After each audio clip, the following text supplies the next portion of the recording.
Alpha Omega.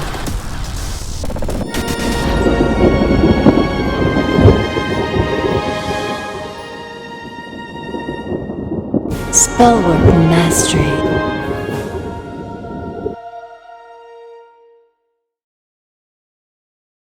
I have a piece of news for you. You're not going to believe this. It's quite shocking, really. You know that you've seen our videos. You know that we provide once a week free magic teaching videos to the public. And we use some of your questions as part of what we do. Also from the Golden Dawn class, we also use some of the footage from there in order to produce these weekly videos. Well, we restream these videos on a bunch of different platforms. Altogether, we've 14 channels right now, I believe. Mm-hmm. So we restream every hour and on the half hour. So it's really easy to find our work. And the thing that really sort of surprises me is the increasing censorship at Facebook. Oh, yeah.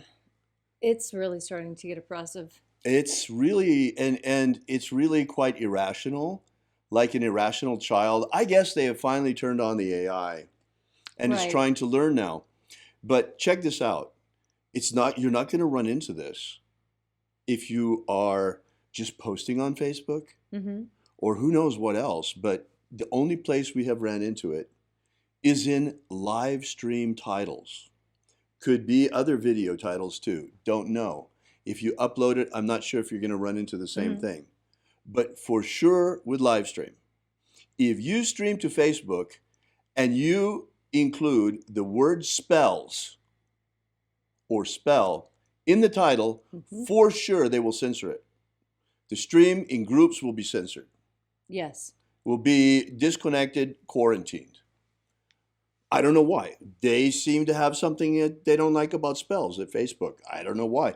You can use it as an advertising search term, but you can't use it in a live stream title. Very strange. Hey, you think that's weird? How about tarot? Right. You can't include tarot either. If you put the word tarot into the title of a live stream, they're going to quarantine it from groups, only from groups. I don't know. They don't want groups to know anything about tarot or spells. It's really strange because ours are magical groups too. And it's Right. only in our groups that we're broadcasting. And we encourage you to test this. If you have a way of testing it, try. You'll see for yourself. It's really weird. I mean, but all right. We've all heard about the Facebook censorship. Yes. And also other places, YouTube too. YouTube has got its own particularities, but we've all heard about the big media censorship. Mm-hmm. Well, it's one thing when they're censoring political opinions. Right. But when they start coming after religion and spirituality next, what do you think about that? I know I don't like it. And I know it's only live streams, and so far it's only tarot and spells, but there are a whole lot of people that are into tarot, and there are certain religious faiths that are more into tarot than others. This is looking a lot like religious discrimination now, in addition to political discrimination. And witches really, really take offense to this because spellcasting and divination are two of what we consider to be our goddess-given rights to celestial and divine knowledge. You know, witches are different from others in that we believe that the things that we as humanity learn as part of our culture and as part of what we hand down and teach our children, we believe that that comes to us from the mind of the goddess, and that each person has the capacity to get in touch with that. And we do that through things like spells and through divination with tarot cards. And so the fact that these two words in particular are being harangued by Facebook makes my blood run cold. I can imagine. Because we've seen this sort of thing before, and it does not ever end well.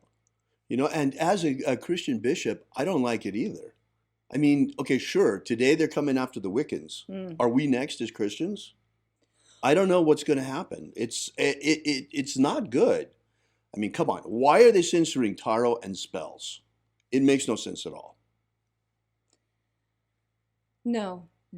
not any logical sense unless you apply the filter of. They're just applying censorship and trying to get us ready to accept it. It's ridiculous. We still live in America. This is the land of the free. Yes. So far, we have freedom of speech and freedom of religion. And what you must remember is that the rights that you do not exercise will be the first ones taken from you. So if you've never been a person who speaks out against religious persecution before, now is a great time to be inspired by what's happening and make the decision to stand against it. Yeah, this is the time. I mean, we can't accept this. They're getting us used to incremental, more and more creeping totalitarianism. It's boiling the frog. And that's why, we're bringing this to your attention right away. The minute that it starts, it was one thing when they were censoring political opinions. But when they start censoring words having to do with one religious affiliation rather than another, and particularly also as a Christian magician, I'm also very concerned about this because it's targeting the magical community specifically. Yes, and even those Christians who cast spells and who use tarot, and I assure you there are a great number of Christians who do these things and are still keeping within the confines of what they consider to be upright Christianity. Right. I mean, today they're coming after spells. What is it tomorrow? Prayer? If they target spells today, hey, they target prayer in China. Don't kid yourselves, guys. Just because we're not experiencing religious persecution here yet in the United States does not mean that we won't. I mean, big tech is leading the way in censoring religion in China. In China today, if you practice Falun Gong, the old Taoist, a modern version of old Taoist practice, you can be arrested, incarcerated, put into a re-education camp, and even have your organs sold if you're unlucky. Yes. So, I mean, it's not like religious persecution doesn't exist. So here in the United States, Leslie and I are very, very sensitive to these things. So we're sounding the alarm early. It's bad enough that they've been censoring political points of view on big tech, but now they're starting with religion as well. And that's too far. Yeah, it's one step too far. No American should put up with that. We shouldn't put up with it. We shouldn't have to put up with it. Now, I know there are a lot of people out there who think, well, they're private companies, they can do whatever they want. Well, that's not exactly true. Can the telephone company decide, okay, we don't like who you talk to, so you can't have a cell phone? That's because they're public utilities. Then there's another question. There was Marsh versus Alabama was the court case where the Supreme Court decided that freedom of speech is allowed in the public square, even when that's a privately owned public square. All right. Marsh versus Alabama was a case decided by the United States Supreme Court in which it was ruled that a state trespassing statute could not be used to prevent the distribution of religious materials on a town's sidewalk, even though the sidewalk was part of a privately owned company town. The court based its rulings on the provisions of the First Amendment and the 14th Amendment. You see, this was a company town in Alabama. They used to have these company towns. Leslie can tell you all about that. I intend to say a few things about company towns. Go ahead. Okay. Being from West Virginia, I am very well acquainted with the idea of the company town. In fact, my family did work and live in a company town, and that's where I was born, in a place called Welch, West Virginia. Right. The town that I was living in was one of the small, you wouldn't really call it a suburb. It was just, there were little pockets of houses because the valleys are so narrow that there's really genuinely not a lot of places to build houses. And these houses all came prefab on the train. So you have the railroad tracks going through, and then where the railroad tracks are, you have houses, and they would simply lift off these box cars that were trailers and then drop them and hook them in. Sometimes with the bigger houses that the company people owned, because they're workers and then there were the company employees. And they were treated very differently. The company provided everyone with housing if you worked at the mine, Hmm. And if you were just a coal miner, then you got one of the single wide trailers. But if you worked for the company as part of the office or part of the managerial staff, white collar, then you got a double wide set on top of a concrete basement. It was really quite luxurious for the time and for what was happening. But it was all owned by the town.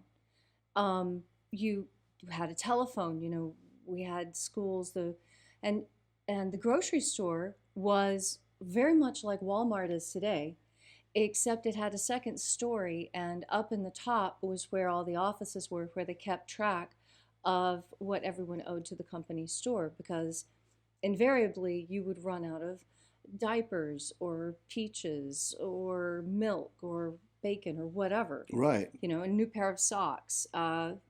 At one point, you could even purchase dynamite at the company store, Oh, wow. which the men needed as part of their work, because in the beginning of coal mining in West Virginia, the men were required to supply their own mule I and get pick. they were considered independent contractors. Yes, Right. they were. Oh, I mean, I worked as an independent contractor tour director for 35 years, so I know exactly how little rights they have. yes, and instead of getting paid in the currency of the United States of America, Right. they were all paid in scrip money, SCRIPT, and it was the coinage issued by the By the individual company. company, and whatever money you made at the Coretta coal mine could be spent at the Cucumber Company store, Right. because they took that scrip money, but you probably wouldn't be able to use the scrip from another mine like MiGs 31. Right. That's So you from a could different. only, the money they paid you in money, you could only use in their own store, in other words. Yes, at of Wow. course greatly inflated prices, Wow. requiring people to go into debt, and And then comes all the stories of the people that were in debt to the company store, yes, What was that song? 16 tons, and what do what you you get? get? Another day Right. older and deeper in debt. It was actually quite accurate, and when the miners finally rose up Hmm. and attempted to unionize Hmm. for better working conditions, how about some real money that we can spend places Right. instead of Exactly. this crazy script money thing? Exactly. The fighting actually became so severe that the federal government was called in. National Guard troops went in. Hmm. There, it was, it was quite the war. It was. Yeah, that was quite It's called the Coal Wars, and I'm talking in particular about the Battle of Matewan. this I is, know you've never look heard it of up. these Look things it up. before. There's some very interesting information there. You'll see where we came from as a nation in terms of workers' rights and things like that, Right. A lot of this started in West Virginia because of the conditions in the coal mines, and the unbearable burden of scrip as a form of currency. Right. Now, my family was directly involved in this because my grandmother was a bookkeeper for a company store in War, West Virginia, Hmm. and she was the bookkeeper who made the transition from script to actual federal dollars. Right. And she found the job so incredibly stressful that at the end of it, she retired and she was Wow. completely done. She said she could not bear to look at how deeply indebted every single Oh, citizen wow. of War was, and it broke her heart, and she couldn't work anymore, and she left. My goodness. So they were actually, this is a form of indentured servitude. Indentured servitude, Yes. look it up, guys. This is a form of slavery. It's a form of slavery wherein you indenture yourself for a certain number of years and then you get your rights back at the end. Right. Now, this is being foisted. Look at credit cards today. Americans, whether you realize it or not, many of us are indentured servants to the bank. Yes. And students, my goodness, the poor students, they come out of university with so much student loan debt. They are indentured servants for the rest of their lives. Many. Yes. Yes, they are. And how do you purchase your first house when you come out of college with the amount of debt that a first house is equivalent to? Right. It's incredible. Yes, it really is. So here you see, folks, I'm not making this up. Marsh versus Alabama is a decision that was already made by the Supreme Court. Yes. And they held that even though it was a privately owned public square, the First Amendment still applied. That's our situation on big tech. Even though they're privately owned companies, they are, by their own admission, they provide a digital public square. And even though that digital public square is privately owned, that does not mean this is a constitution-free zone. This is nonsense. This needs to be cleared up in the courts. We need to get our rights back. We Americans have freedom of speech. The internet is not a constitution-free zone. We have freedom of religion. The internet is not a religion-free zone. And when people like Facebook start censoring words like tarot and spells in Livestream, they are dangerously close to the edge. Absolutely. Right. So it's time to stand up. Write to your congressman. Ask them what's being done to protect your First Amendment rights on the internet. What's being done to update the Bill of Rights for the digital age. What we need is, perhaps an updated digital Bill of Rights for the 21st century. Yes. So that the Bill of Rights are fully exercised on the internet again. But we really do need to do something about this, because the way this is going, it's not going to end well. Have you ever wanted to gain real magical abilities so you can become the master of your destiny? Do you wish you could get the ancient secret key for free so you can build the life of your dreams? If you've wanted more out of life, to become all that you can be, physically, romantically, financially, spiritually, then you need to take action and get this right now. That's right, and for free, but it won't be available for much longer. So go right now to thescienceofmiracles.com and get started. Achieve the prosperous life you want for yourself. Gain ultimate life mastery.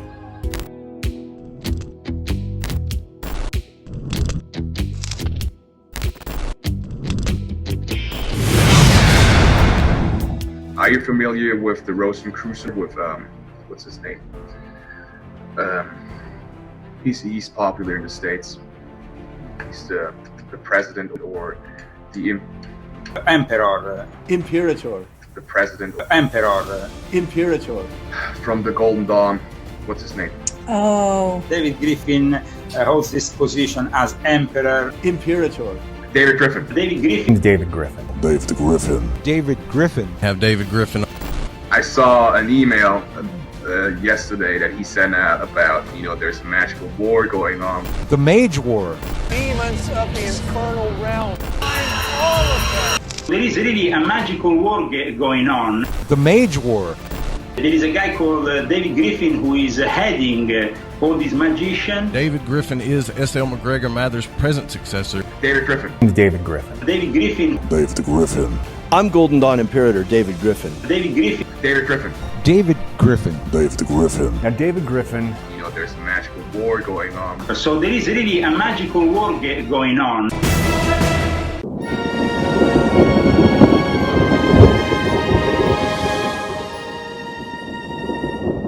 Spellwork Mastery.